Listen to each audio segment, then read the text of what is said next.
तो देखिए, लोगों ने एक ठप्पा लगा दिया, ये त्रासदी है अपने देश में बाल साहित्य के साथ।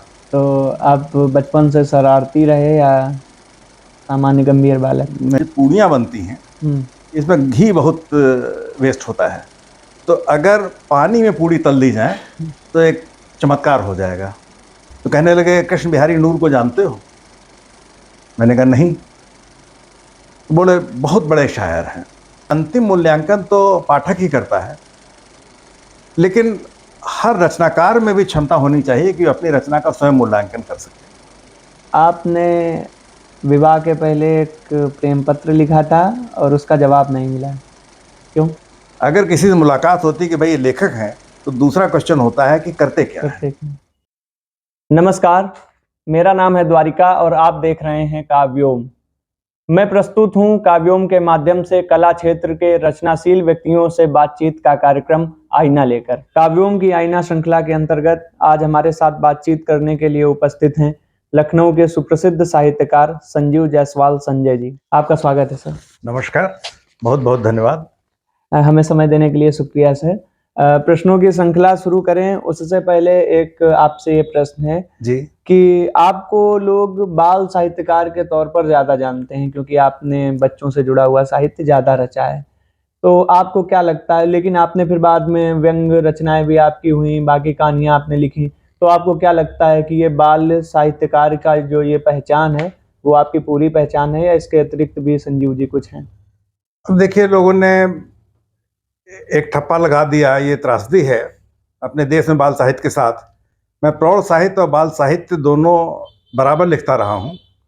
और अगर आप पुराने ज़माने में देखें तो जितने बड़े साहित्यकार हैं, चाहे गुरुदेव रविन्द्रनाथ टैगोर जी हों, मुंशी प्रेमचंद जी हों, भारतेंद्र जी हों, या अपने लखनऊ के बाबू अमृतलाल नागर जी हैं, सभी ने प्रौढ़ साहित्य के साथ प्रचुर मात्रा में बाल साहित्य लिखा है। और बंगला में और विदेशों में जब तक कोई साहित्यकार बाल साहित्य का सृजन नहीं करता तो उसे पूर्ण साहित्यकार नहीं माना जाता है। लेकिन पिछले 3 दशक से पता नहीं क्यों एक विभाजन रेखा खींच दी गई, बाल साहित्य को अलग, प्रौढ़ साहित्य को अलग। तो अगर कोई साहित्यकार बाल साहित्य में सृजन की कोशिश करता है तो उस पर ठप्पा लगा दिया जाता है कि बाल साहित्यकार है। तो इससे आज के दौर के जितने स्थापित साहित्यकार हैं उन्होंने बाल साहित्य से एक तरीके से दूरी बना ली है और इससे साहित्य जगत का नुकसान हो रहा है। अगर सभी बड़े साहित्यकार बाल साहित्य का सृजन करेंगे तो निश्चित रूप से फायदा होगा, क्योंकि अगर हमें अच्छे नागरिक तैयार करना, नागरिक छोड़िए, अगर अच्छे पाठक भी तैयार करने हैं तो पठन पाठन की आदत बचपन से ही डालनी पड़ेगी और उसके लिए बाल साहित्य ही प्राइमरी सीढ़ी है। बिल्कुल। अब वो उपेक्षित है, खास करके हिंदी में। बाल साहित्य से जुड़ा हुआ एक और प्रश्न, मतलब अगर ये चीज समझी जाए या आपसे ये चीज आप समझाना चाहें कि बाल साहित्य रचना ज्यादा सरल या कठिन है या प्रौढ़ साहित्य रचना सरल या कठिन है? क्योंकि मतलब ऐसा समझा जाता है कि अगर प्रौढ़ साहित्य है तो हर तरह के लोगों के पास जाएगा, हर तरह के मस्तिष्क को, हर तरह के हृदय को प्रभावित करेगा, लेकिन बाल साहित्य है तो बाल सुलभ मन पर वो किस तरह का प्रभाव डालता है, उस तरह की रचनाएं लिखना किस मतलब ज्यादा कठिन हो सकता है? आपके प्रश्न में ही उत्तर छिपा हुआ है। प्रौढ़ साहित्य लिखते समय हमारे पास बहुत स्वतंत्रता होती है।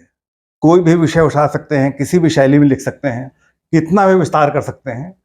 लेकिन बाल साहित्य लिखते समय सीमाएं होती हैं, स्वतंत्रता कम होती है।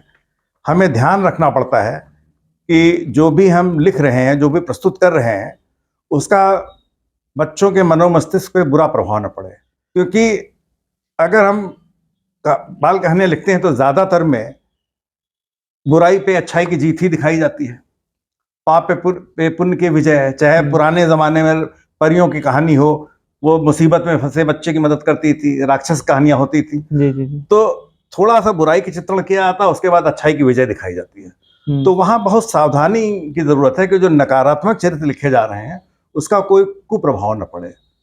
तो बहुत सरल सहज शब्दों में लिखना होता है। तो हमको लगता है बाल साहित्य लिखना ज्यादा कठिन है। आपके निजी जीवन पर आते हैं सर कि किस तरह का बचपन बीता, आप ग्रामीण परिवेश से रहे तो घर पर क्या माहौल रहा, और लिटरेचर का, साहित्य का घर पे कुछ माहौल था या आप घर में पहले ऐसे व्यक्ति रहे जिसने लिखने का काम संभाला? हमारे परिवार में लेखन के क्षेत्र में तो पहली बार मैं ही उतरा, लेकिन मेरे पापा जो थे वो साहित्य के बहुत शौकीन थे और उस ज़माने में जितनी भी पत्रिकाएं थीं, धर्मयुग, हिंदुस्तान, दिनमान, बड़ों की हुई, कादम्बनी, बच्चों की पराग, नंदन, चंदा मामा, सारी पत्रिकाएं वो मंगाते थे। उसके अलावा उस ज़माने में एक सिस्टम होता था कि आप किसी प्रकाशन समूह के मासिक सदस्य बन जाइए, तो प्रकाशन समूह उस महीने जितनी भी उपन्यास प्रकाशित करता था उसको वीपीपी के थ्रू भेजते थे। जी। तो उसके माध्यम से पिताजी बहुत किताबें मंगाते थे, तो पढ़ने की आदत वहीं से लग गई। और पिताजी का हमारे अंदाज़े बयां बहुत अच्छा था। किसी भी घटना को सुनाते थे तो इतने आकर्षक शैली से सुनाते थे कि सुनने वाला मंत्रमुग्ध हो जाता था। और मैं उनसे एक एक घटना को उनके जीवन की कई कई बार जिद करके सुनता था। तो किसी चीज को कलात्मक ढंग से कहने की कला जो है मुझे विरासत में मिली। जी। लिखना मैंने अपने परिवार में पहली बार शुरू किया और अकेला ही हूँ। बाकी तो आप बचपन से शरारती रहे या सामान्य गंभीर बालक? नहीं, मैं शरारती तो था। कोई क्योंकि शरारत बचपन की याद आ रही हो, मार वार भी पड़ी हो जिस पे थोड़ी बहुत?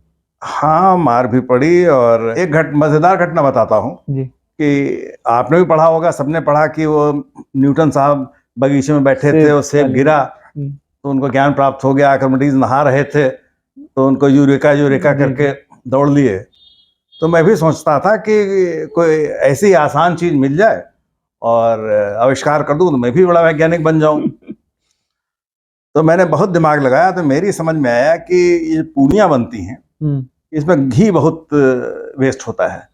तो अगर पानी में पूड़ी तल दी जाए तो एक चमत्कार हो जाएगा। मैंने माता जी से कई बार कहा कि पानी में पूड़ी तलिए, लेकिन वो हंस के टाल देती थी। तो एक बार माता जी और पिताजी को सीतापुर जाना पड़ा कुछ आंख दिखाने के लिए। सीतापुर में तब आंख का बहुत बड़ा अस्पताल होता था जी। तो घर पे हमारा राज था और एक हमारे नौकर थे मैकू महरा, तो अब तो स्वर्गवासी हो चुके हैं।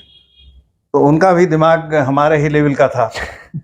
तो हमने उनको अपनी योजना बनाई तो बड़े खुश हुए और उन्होंने कढ़ाई चढ़ाई और पूड़ियाँ बेली और तलना शुरू किया। बहुत कोशिश की लेकिन पूड़ी फूली नहीं।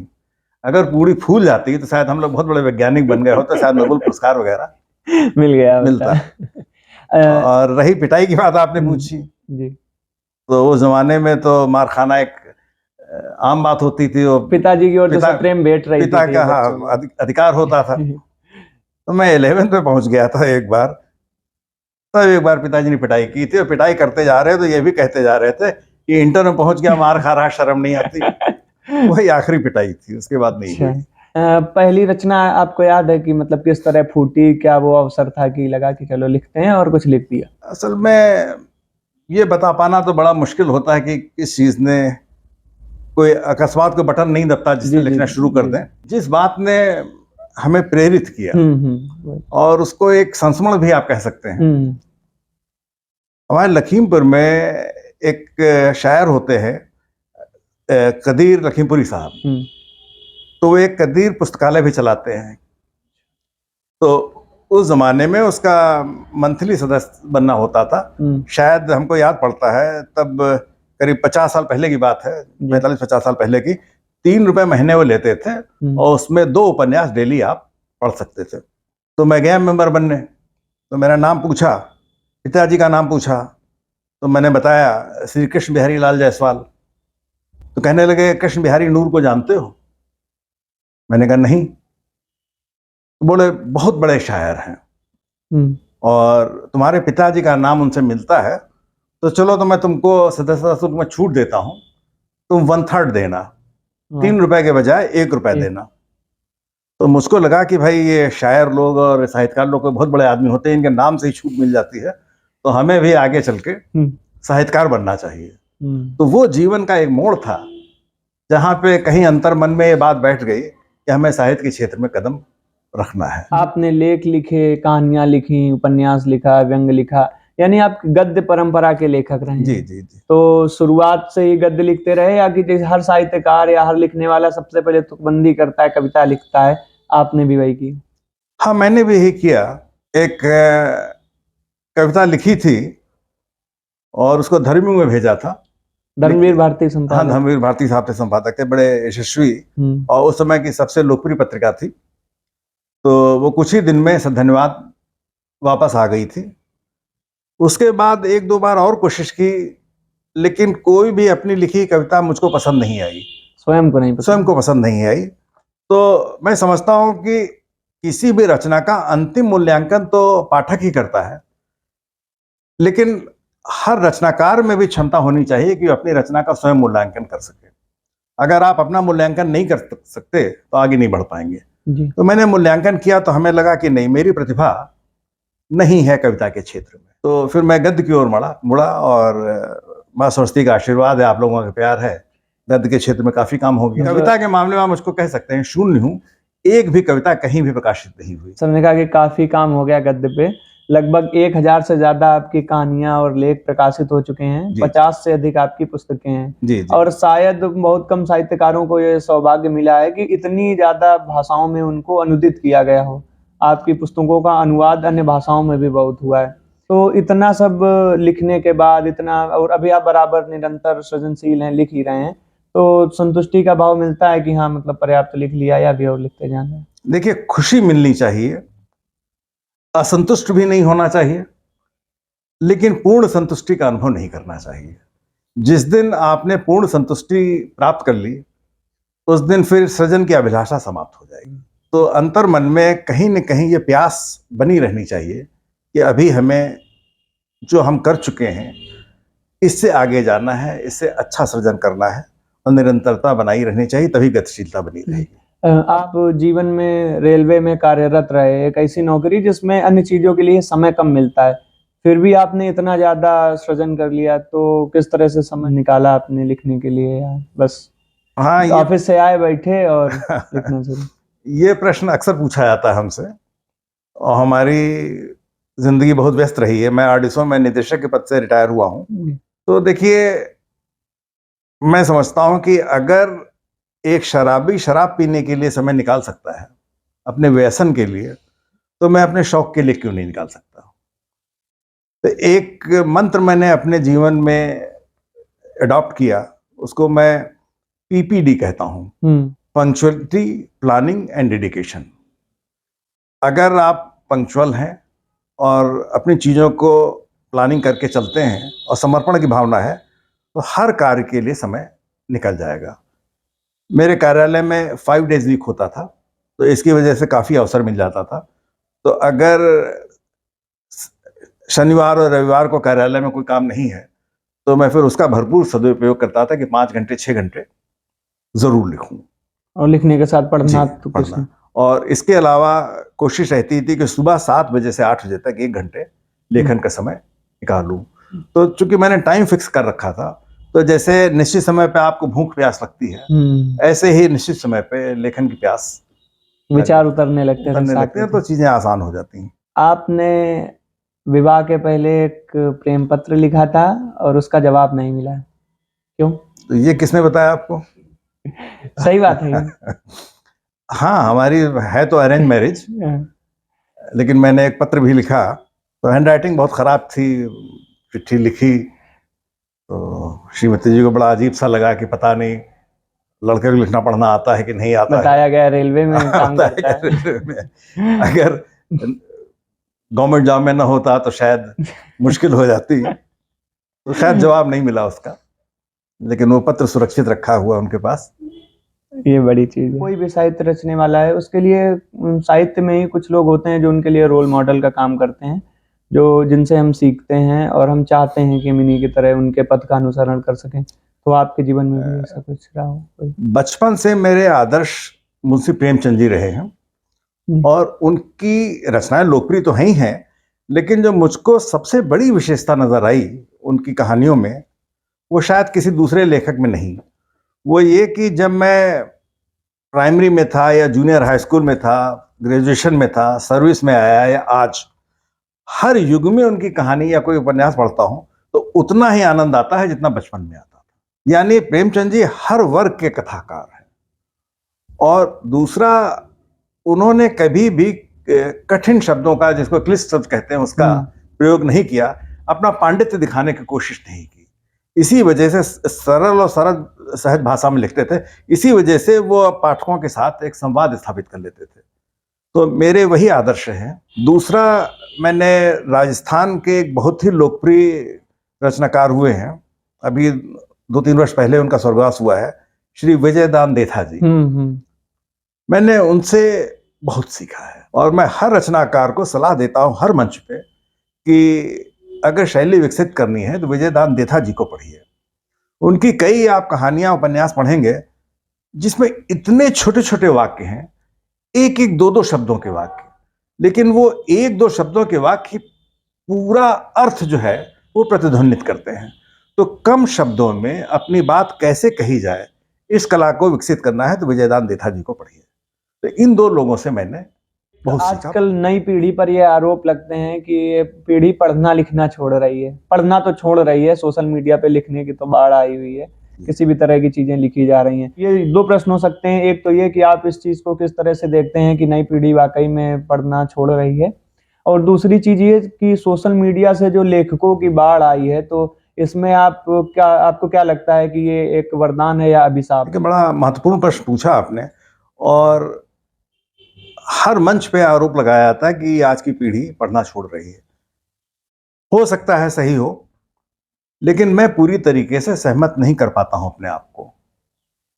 हो क्या रहा है कि नई पीढ़ी को हम जिस तरह से पढ़ाना चाहते हैं वो उस तरीके से नहीं पढ़ रही है, दूसरे तरीके से पढ़ रही है, और उसके लिए फिर हम अपना दोष, अपना आत्मविवेचन करने के बजाय नई पीढ़ी को दोष देते हैं। आज डिजिटल युग में जब हर जगह पेपरलेस का जमाना आ रहा है, युवा पीढ़ी की पढ़ाई इंजीनियरिंग कॉलेज में, प्रबंधन के कॉलेज में आप जाएं, पेपरलेस पढ़ाई हो रही है। सरकारी कार्यालयों में पेपरलेस कार्य हो रहा है। अभी उत्तर प्रदेश विधानसभा में सारी कार्रवाई पेपरलेस हो गई। तो जब दुनिया पेपरलेस की ओर जा रही है तो हम अपना आइडियल रुख बनाए हुए हैं कि युवा पीढ़ी कागज वाली किताब पढ़े। कैसे संभव है? और अगर युवा पीढ़ी पढ़ नहीं रही है तो मोबाइल पे जितने ऐप हैं, जैसे बहुत पॉपुलर ऐप है प्रतिलिपि, आप उस पे चले जाइए। अमेजॉन का किंडल है। प्रतिलिपि पे एक एक कहानी को कई कई लाख पाठकों ने पढ़ा है। तो वो बुजुर्ग लोग तो उस पे नहीं पढ़ रहे हैं, युवा वर्ग पढ़ रहा है। तो अगर पढ़ नहीं रहा तो वहां पे संख्या कैसे आ रही है? फर्जी काउंट तो नहीं हो सकता, क्योंकि एक मोबाइल से एक ही काउंट होगा। जितने पॉपुलर राइटर हैं आप प्रतिलिपि चले जाइए, सबके पाठक संख्या कई कई लाख हैं। मातृभूमि है, किंडल का आपने जिक्र किया, तो लाखों में संख्या में है, युवा पीढ़ी पढ़ रही है। सिर्फ उनका पढ़ने का स्टाइल अलग है। हाँ, एक फर्क जरूर आया है कि युवा पीढ़ी के पास समय की कमी है, तो अब वो लंबी रचनाएं नहीं पढ़ना चाहते। तो इसमें भी उनका दोष नहीं है। ये समय के साथ कदम ताल तो करना ही पड़ेगा। तो अब ये लेखकी कौशल है कि आप छोटी सी रचना में बड़ी बात कहें। अगर आप नहीं कह पाते हैं तो बड़ी पीढ़ी युवा पीढ़ी उसको स्वीकार नहीं करेगी। हम लोग जब आपकी उम्र में थे तो कोई फिल्म रिलीज होती थी तो हम लोग जनरली ये क्वेश्चन पूछते थे, भाई कितने रील की है? 22 रील की, 23 रील की। तो अगर फिल्म लंबी है तो ज्यादा मजा आएगा, ज्यादा लोग देखने जाएंगे। आज आप देखिए 1.5 घंटे की, 2 घंटे की फिल्म होती है, 3.5 घंटे की फिल्म कोई देख ही नहीं सकता। शॉर्ट फिल्म का भी अब जमाना है। हमारे जमाने में अगर 2.5 घंटे की फिल्म होती थी तो लोग नकार देते थे। 3 घंटे 3.5 घंटे की फिल्म चाहिए होती थी। तो जो रचनाकार हैं इनको अपने को युवा पीढ़ी की आवश्यकताओं के अनुसार ढालना पड़ेगा, तभी उनकी पाठक संख्या बढ़ेगी। दूसरा आपने पूछा सोशल मीडिया वरदान है कि अभिशाप है? लेखक जिस तरह से ज्यादा हैं लोग उसमें, तो हर चीज के सकारात्मक और नकारात्मक दोनों पहलू होते हैं। आप किस तरीके से प्रयोग करते हैं। अब सोशल मीडिया का सबसे बड़ा फायदा ये है कि आपकी रीच बहुत बढ़ गई है। पहले आपकी रचनाओं को जिस पत्रिका में प्रकाशित हुई सिर्फ उसी के पाठक पढ़ सकते थे। अब आपकी किसी भी रचना को आप सोशल मीडिया पे डाल देंगे तो वैश्विक स्तर पे पढ़ा जाता है। आज से 40 साल पहले हम कल्पना नहीं कर सकते थे कि मेरी किसी कहानी को अमेरिका का बैठा व्यक्ति कोई पढ़ेगा। आज फेसबुक पे डाल दीजिए तो हर कंट्री के पाठक है आपको, और बाकायदा टिप्पणी देते हैं। तो रीच बढ़ी है। दूसरी, पहले एक रचना प्रकाशित हो गई इस पत्रिका में, फिर 2 महीने बाद वो पत्रिका मार्केट से आउटडेटेड हो गई। साल 2 साल 3 साल बाद उस रचना का समझ लीजिए एक तरीके से मृत्यु हो जाती थी, उपस्थित नहीं होती थी। आज आप अपनी पुरानी रचनाओं को भी सोशल मीडिया पे पुनर्जीवित कर सकते हैं, तो ये तो लाभ हुआ है। लेकिन नुकसान ये हुआ है कि चूंकि वहां पे कोई लागत नहीं है और कोई क्वालिटी कंट्रोल नहीं है, तो कचरा बहुत आ रहा है जी, गंभीरता की कमी हो गई है। तो अब पाठक के सामने ये समस्या है कि वो तय नहीं कर पाता कि कौन सी रचना हमको पढ़नी चाहिए, कौन सी नहीं पढ़नी चाहिए। और साहित्यिक क्षेत्र में कोई ऐसी संस्था नहीं है जो साहित्यिक रचनाओं की रेटिंग करती हो जी। जैसे टीवी धारावाहिकों की टीआरपी होती है, फिल्मों के भी IMDb की रेटिंग होती है, उससे एक अंदाजा लग जाता है कि कृति कैसी होगी। लेकिन साहित्य के मामले में ऐसा नहीं है, तो पाठकों के सामने विकल्प नहीं है। तो अगर उसको 2 रचना अच्छी मिलती हैं तो 8 रचना खराब मिलती हैं, ये एक नकारात्मक पक्ष है। और फिलहाल तो इसका कोई उपाय नहीं सूझ रहा है कि इससे कैसे मुक्ति पाई जाए, क्योंकि छपास की लालसा बढ़ती चली जा रही है और लोग सोशल मीडिया पे कुछ भी डाल देते हैं और बिना पढ़े लोग लाइक्स कर देते हैं और लाइक्स आ जाते हैं, लोग खुश हो जाते हैं। एक चीज और, ये जो साहित्य के गलियारों में ज्यादा चर्चे में रहती है और पिछले 2-4-5 वर्षों में अर्थ की बात यानी धन की बात साहित्य में लोग दोनों पक्ष के लोग करते हैं और 2 तरह से करते हैं। एक साहित्यकारों का वो वर्ग है जो मानता है कि हाँ, साहित्यकारों को उनकी चीज के लिए पैसा मिलना चाहिए, वो कहीं किसी लिटरेचर फेस्टिवल में जाते हैं, उनके लिए बिजनेस क्लास या नॉर्मल फ्लाइट का टिकट और वो 3 स्टार 4 स्टार 5 स्टार होटल में रुकना, उनके लिए इस तरह की व्यवस्थाएं हैं। और एक साहित्यकार वर्ग वो है जो अभी भी वो चाहता है, अगर हम लेखक हैं तो ये मेरी जिम्मेदारी है कि अपने विचारों को समाज तक पहुंचाएं और इसके लिए मानदेय मिले तो ठीक, ना मिले तो ठीक, लेकिन ये हमारा कर्तव्य है और हमें वो कर्तव्य की तरह लेना चाहिए। ये हिपोक्रेसी है। हम लोगों को चूंकि सरकारी सेवा में रहे हैं, अच्छी सैलरी मिल रही है, अच्छी पेंशन मिल रही है, तो साहित्य से धन सृजन करने की आवश्यकता नहीं है। लेकिन कहते हैं कि अन्याय करना भी पाप है, अन्याय सहना भी पाप है, शोषण करना भी गलत है और शोषण करवाना भी गलत है। तो अगर कोई पत्रिका छपती है, कोई पुस्तक छपता है, प्रकाशित होती है, तो उसका जो भी प्रकाशक है वो टाइपिस्ट को पैसा देगा, जो कंपोजिंग करेगा उसको पैसा देगा, जो चित्र बनाएगा उसको पैसा देगा, यहां तक कि जो बाइंडिंग करेगा उसको पैसा देगा। तो रचनाकार जिसके कंधों पे सब कुछ टिका है उसको क्यों नहीं देना चाहता? लेखक अपना शोषण करवाने के लिए तैयार है, इसीलिए दूसरा शोषण कर रहा है। आज स्थिति ऐसी हो गई है, खास करके हिंदी साहित्य में, कि आप साहित्य के बल पर जीवन यापन नहीं कर सकते। अगर किसी से मुलाकात होती कि भाई ये लेखक हैं, तो दूसरा क्वेश्चन होता है कि करते क्या है। तो हो क्या रहा है, 99.99% लेखक आजीविका के लिए कोई दूसरा कार्य कर रहे हैं, शौक के लिए साहित्य सृजन कर रहे हैं। तो उसमें हो क्या रहा है कि उसकी सारी ऊर्जा तो आजीविका अर्जित करने में हो रही है, बचे खुचे समय में वो साहित्य सृजन कर रहा है। अगर उसको साहित्य से अपना जीवन यापन करने की सुविधा होती तो अपनी पूर्ण ऊर्जा, पूर्ण शक्ति वो इसमें अर्पित करता, तो शायद वो बेहतर सृजन करता। जबकि विदेशों में देखें, लोग केवल साहित्य सृजन करते हैं और उसके दम पर एक शानदार जीवन व्यतीत करते हैं, अपने बच्चों के उज्जवल भविष्य देते हैं। तो क्या अच्छा सुखमय जीवन व्यतीत करना कोई पाप है? जी बिल्कुल नहीं। और जो ये लोग कहते हैं कि कर्तव्य है, तो बिल्कुल है, कर्तव्य निभाना चाहिए। लेकिन वही लोग ये बात करते हैं, उनको कहीं मानदेय मिलेगा तो दौड़े चले जाएंगे, नहीं मिलता है इसलिए कहते हैं कि मैं तो त्याग कर रहा हूं। जी। तो लेखक को भी जब हर चीज को मानदेय मिलता है तो लेखक क्यों नहीं मिलना चाहिए? जरूर मिलना चाहिए। एक प्रश्न और थोड़ा मजेदार, लेकिन मैं जोड़ दूं कि केवल धन के लालच में भी सृजन नहीं करना चाहिए, क्योंकि अगर लालसा और लालच आ गया तो फिर वहां पे भी गिरावट शुरू हो जाएगी। एक मजेदार सा प्रश्न है, आपकी कुछ रचनाओं में नायिका का नाम दीपा ही रहा है, तो ये आपके कोई निजी जीवन में इस तरह का था? आपने हालांकि एक इंटरव्यू में इसका जवाब दिया है, लेकिन हम चाहते हैं कि आप फिर से एक बार दर्शकों को ये बता दें कि कोई निजी जीवन में इस नाम का कोई रहा जिसका प्रभाव आपकी रचनाओं में पड़ता रहा। ये मजेदार सा वाकया क्या है? असल में मेरी श्रीमती जी केंद्रीय विद्यालय में टीचर रही हैं, तो उनकी एक साथ की टीचर ने एक बार पूछा कि क्या तुम्हारे हस्बैंड के जीवन में कोई लड़की रही है? ये चौंकी, बोली नहीं, ऐसा तो नहीं है, होती तो हमको शायद बताते। तो उसने कहा उनसे पूछना, उनके जीवन में कोई दीपा नाम की लड़की जरूर रही होगी।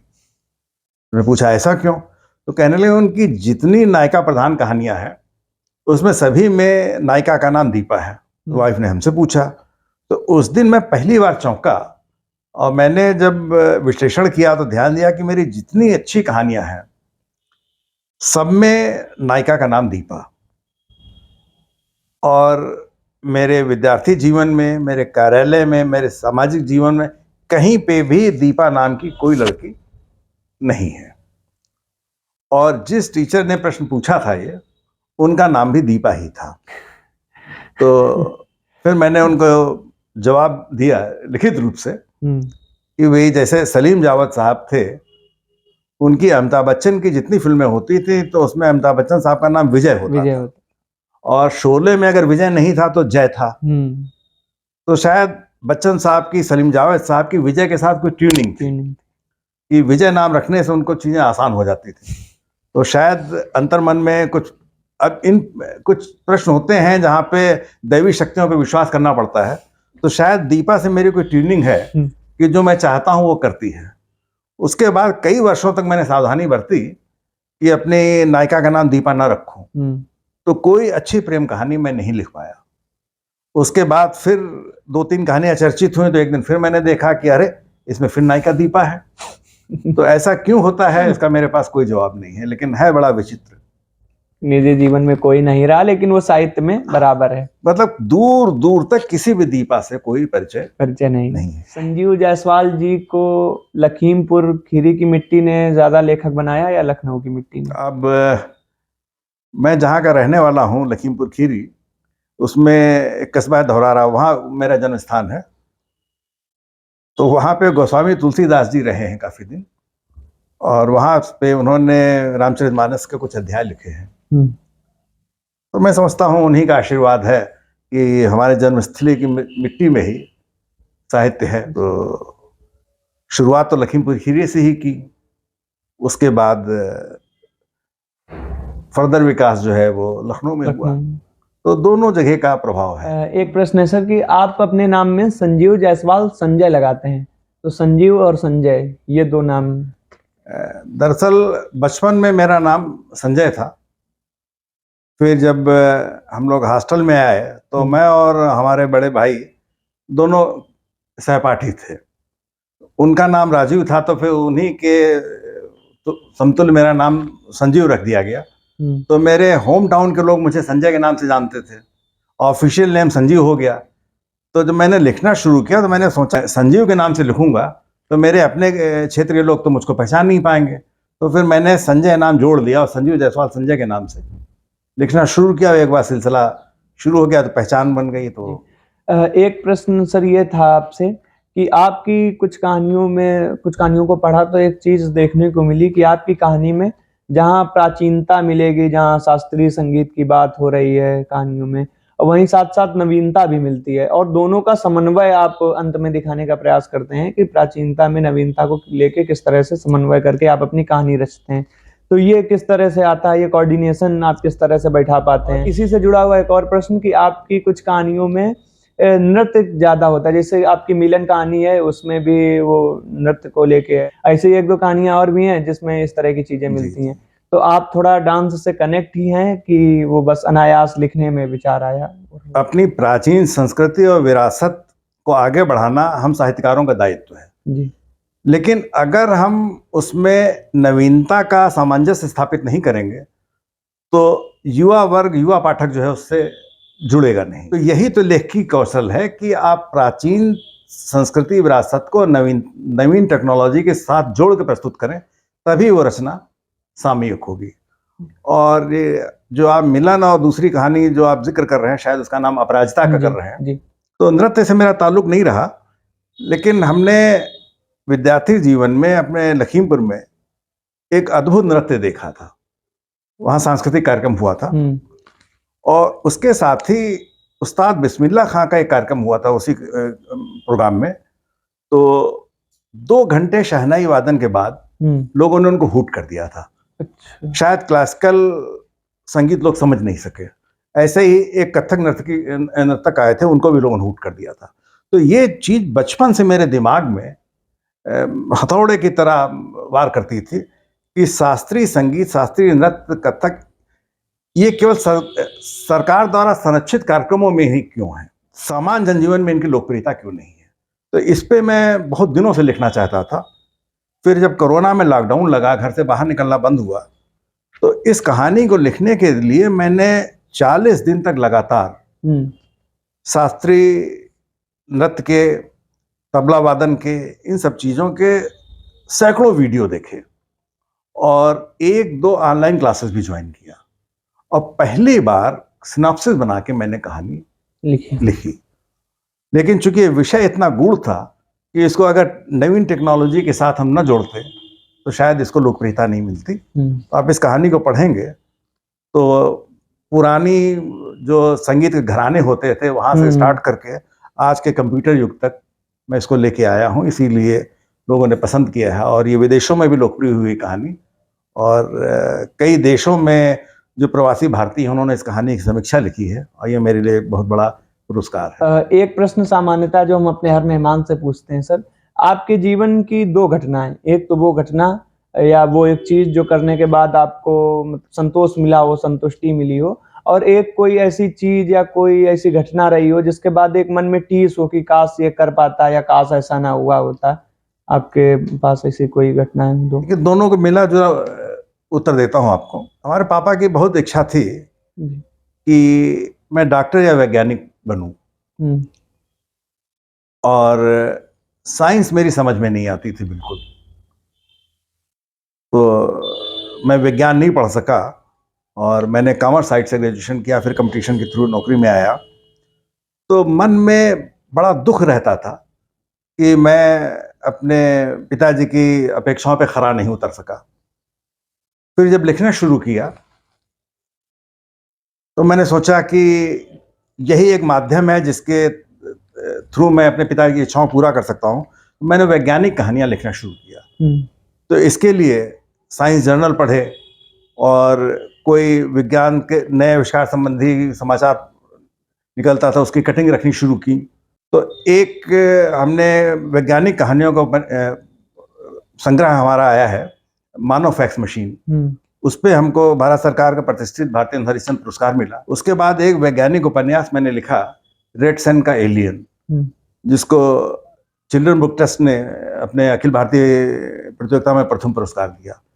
तो ये 2 जो वैज्ञानिक पुस्तकें मैंने लिखी, इसको लिखने के बाद मुझको बहुत संतोष मिला और मुझे लगा कि शायद मैंने अपने स्वर्गीय पिताजी को एक सच्ची श्रद्धांजलि दी। तो ये मेरे जीवन का सबसे एक संतुष्टि वाला कार्य रहा। दूसरा, मैंने शायद 2000 या 2001 में एक उपन्यास लिखा था, फिर सुबह होगी। उसमें मैंने कल्पना की थी कि एटम वार होती है, उसके बाद दुनिया से क्या कहते हैं, वनस्पतियां खत्म हो जाती हैं और ऑक्सीजन की कमी हो जाती है, तब दुनिया कैसी होगी, इसको कल्पना करके मैंने लिखा था और भारत सरकार के एक संस्थान में प्रकाशन के लिए भेजा, जहां से वो अस्वीकृत हो गया था। मैंने बहुत मेहनत से लिखा था और निराशा हुई तो फिर 6-7 साल तक उसको कहीं मैंने भेजा ही नहीं। बाद में उपन्यास विश्व के जो प्रतिष्ठित प्रकाशक एक हैं, पेंगुइन बुक्स, नाम सुना होगा आपने, उन्होंने प्रकाशित किया। तो अब वो प्रकाशित बाद में हुआ, लिखा 20-22 साल पहले था। तो उसमें अब पढ़ता हूं तो कई चीजें अधूरी सी लगती हैं, क्योंकि टेक्नोलॉजी बहुत तेजी से बदल रही है। तो हमें लगता है कि इस उपन्यास को अगर मैं अब लिखता तो शायद ज्यादा अच्छे तरीके से लिख पाता। तो ये एक अतिरिक्त इच्छा हमारी रह गई है। अगर कभी प्रकाशक सहमत हुए तो इस उपन्यास को मैं दोबारा लिखना चाहूंगा। अंतिम सवाल आज की बातचीत का, काव्योम के बारे में आप 2 शब्दों में क्या कहना चाहेंगे? मैं काव्योम की टीम से मेरी पिछले वर्ष मुलाकात हुई और आप लोग जिस हिसाब से साहित्य के क्षेत्र में आगे बढ़ रहे हैं, उसकी जितनी भी प्रशंसा की जाए कम है। आप लोगों को देखता हूं तो अपना विद्यार्थी जीवन याद आता है हमसे ज़्यादा ऊर्जावान हैं आप, और मैं शुभकामनाएं देता हूं कि आप लोग साहित्य के क्षेत्र में खूब तरक्की करें और आपकी संस्था इसी तरीके से नित नए कीर्तिमान स्थापित करती रहे। काव्योम को अपना समय देने के लिए, हमसे बातचीत करने के लिए बहुत बहुत धन्यवाद सर। आप यूं ही धन्यवाद। सृजनशील रहें और पाठकों को नई नई रचनाएं देते रहें। हम आपके रचनाओं से प्रेरित होते रहें, सीखते रहें। जरूर जरूर, मेरा धन्यवाद। सौभाग्य होगा। नमस्कार। तो ये थे संजीव जायसवाल संजय जी। हमने इनकी रचना धर्मिता, इनके जीवन और तमाम तरह के साहित्य से जुड़े किस्से और विचारों पर बातचीत की। इसी तरह के और भी कार्यक्रम और भी लोगों से बातचीत सुनने के लिए काव्योम से जुड़े रहिए और हमारे चैनल को सब्सक्राइब कीजिए।